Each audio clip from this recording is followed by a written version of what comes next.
राधे राधे प्रिय भक्तों, आप सबका फिर से स्वागत है हमारे चैनल कृष्णदासी प्रीति में। शनिवार व्रत कथा। आइए आज सुनते हैं शनिवार व्रत कथा। प्राचीन समय की बात है। एक बार सभी नवग्रह सूर्य, चंद्रमा, मंगल, बुध, बृहस्पति, शुक्र, शनि, राहु और केतु सभी में विवाद छिड़ गया कि सब में बड़ा कौन है, और आपस में उनका निर्णय नहीं हो पाया। तो वह सभी देवराज इंद्र के पास पहुँचे। देवराज इंद्र इन सबको देखकर घबरा गए और इस निर्णय को देने में उन्होंने असमर्थ जताई। लेकिन उन्होंने कहा कि इस समय पृथ्वी पर राजा विक्रमादित्य हैं, जो कि बहुत न्यायप्रिय हैं, वे ही इनका निर्णय कर सकते हैं। सभी ग्रह एक साथ राजा विक्रमादित्य के पास पहुँचे और उन्हें अपने विवाद का कारण बताया। साथ ही उन्होंने कहा कि आप ही निर्णय लेकर बताइए कि हम सब में सबसे बड़ा कौन है। राजा इस समस्या से चिंतित हो उठे, क्योंकि वे जानते थे कि जिसको उनसे छोटा बताया वही नाराज हो जाएंगे। तभी राजा को एक उपाय सूझा और उन्होंने एक स्वर्ण, कांसा, पीतल, रांगा, जस्ता और लोहा, इन सभी से जो लोहा सिंहासन बना और उन्हें सभी क्रम में रख दिए। फिर उन्होंने सबसे निवेदन किया कि आप सभी अपने सिंहासन को ग्रहण कीजिए, तो जो अंत में सिंहासन पर बैठेगा वही सबसे छोटा होगा। सिंहासन के बाद होने के कारण शनिदेव सबसे छोटे थे, सब उन्होंने छोटे कहलाए। और शनिदेव ने सोचा कि राजा ने यह जानबूझकर किया है। उन्होंने नाराज होकर राजा से कहा, राजा मैं कुछ नहीं जानता। सूर्य एक राशि पे, एक महीना चंद्रमा, सवा महीना 2 दिन मंगल और 1.5 महीना बृहस्पति, 13 महीने और बुध और शुक्र एक महीने में विचरण करते हैं, परंतु मैं 2.5 साल तक रहता हूँ।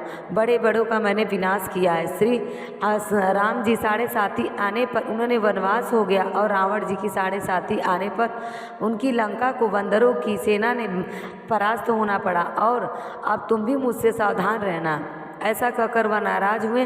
शनिदेव ने वहाँ से चले गए। कुछ समय बाद राजा की 7.5 आई। तब शनिदेव घोड़े के सौदागर अर्पण कर उनके राज्य पर पहुँचे और उनके पास एक बढ़िया घोड़े ने राजा ने जब समाचार सुना तो उसने अपने अश्वपाल को अच्छे घोड़े खरीदने की आज्ञा दी। राजा ने अश्वपाल के कई अच्छे घोड़े खरीदे और एक सर्वोत्तम घोड़े को राजा की सवारी के लिए रख दिया। और जैसे ही राजा उस घोड़े पर बिठा कर घोड़ा सर पर वन की ओर चला गया और वन में वह अंतर्ध्यान हो गया और राजा भूखा प्यासा भटकता रहा। और तब एक ग्वाले ने राजा को पानी पिलाया। राजा ने प्रसन्न होकर उसे अपनी अंगूठी दे दी और अंगूठी को देखकर राजा नगर की ओर चल पड़ा। वहाँ उसने अपना नाम उज्जैन का एक निवासी बताया। सेठ की दुकान पर जाकर राजा ने पानी पिया और कुछ आराम भी किया और भाग्यवश उस दिन सेठ की बहुत बिक्री हुई। सेठ ने उसे बहुत भाग्यशाली समझा और उसे खाना खिलाने अपनी घर ले गया। जब राजा के सेठ के यहाँ कमरे में बैठा था तो उसने देखा कि खूंटी में एक हार लटका है। उस हार को खूंटी निगल रही है। थोड़ी देर में पूरा हार गायब हो गया। जब सेठ आया तो उसने देखा कि हार गायब है। उसने समझा कि किसी ने उसे चुराया है। उस राज्य के राजा ने भी उसे चोर समझकर उसके हाथ पैर कटवा दिए और उसे नगर के बाहर फिकवा दिया। वहाँ से एक टोली में चल रहा था जिसे दया आई और उसने अपनी गाड़ी में बैठा लिया। फिर वह मुँह से आवाज़ कर बैल को देखने लगा। उस समय राजा की शनि की दशा समाप्त हो गई थी। वर्षकालीन आने वह मल्हार गाने लगा। जब वो जिस नगर में वहाँ की राजकुमारी को उसका गाना बेहद पसंद आया, रानी ने प्रण कर लिया कि उस राग गाने वाले के साथ ही वह विवाह करेगी। उसने अपनी दासी को उसे ढूंढने भेजा। दासी ने बताया कि वह एक ऐसा आदमी है जिसके हाथ पैर नहीं है, परंतु राजकुमारी नहीं मानी। वह चुपचाप राजकुमारी तो अपने शयन करने कक्ष में चली गई और राजा भी विवाह की तैयारी करने लगे। बोले जैसी इसकी मर्जी है मैं वैसा ही करूँगा, अगर इसके भाग्य में वही लड़का है तो मैं उसी के साथ मैं विवाह करूँगा। और फिर विवाह राजकुमारी से हो गया। एक दिन का सोते हुए शनिदेव ने उस राजा के स्वप्न में आकर कहा कि राजा देखो, तुमने मुझे छोटा बताकर कितना दुख झेला है। राजा ने उसे क्षमा मांगी और प्रार्थना की कि हे शनिदेव, जैसा दुख मुझे दिया है किसी और को मत देना।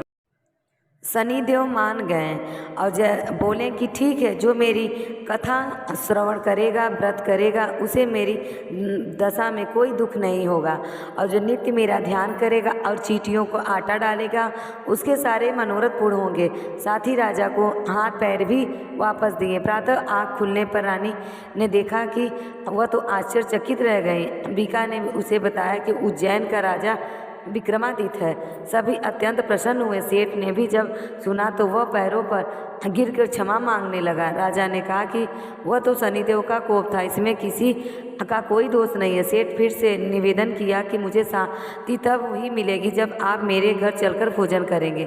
सेठ ने अपने घर नाना प्रकार के व्यंजनों ने राजा का सत्कार किया और साथ ही सबने देखा कि खूंटी हार निगली थी वही अब उसे उगल रही है। सेठ ने अनेक मोहरे देकर राजा का धन्यवाद किया और अपनी कन्या श्री कंवरी से पानी ग्रहण का निवेदन किया। राजा ने संघर्ष स्वीकार कर लिया। कुछ समय पश्चात राजा अपनी दोनों रानियों मनभावनी और श्री कुंवरी को साथ दहेज सहित लेकर उज्जैन नगरी को चले। वहाँ पुरवासी ने सीमा पर ही उनका स्वागत किया और सारे नगर में दीपमाला हुई। वे सब सुखी हो गए और राजा ने घोषणा की कि मैंने शनि देव को सबसे छोटा बताया था, जबकि असल में वही सर्वोपरि हैं।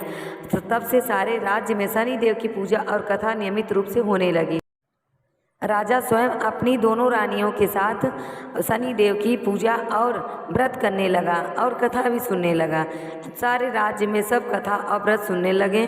तो ये रही शनिवार व्रत कथा। शनिवार व्रत कथा आपको अगर अच्छी लगी हो तो प्लीज़ मेरे चैनल को सब्सक्राइब करें और कमेंट में ओम नमो भगवते वासुदेवाय लिखना ना भूलें। राधे राधे।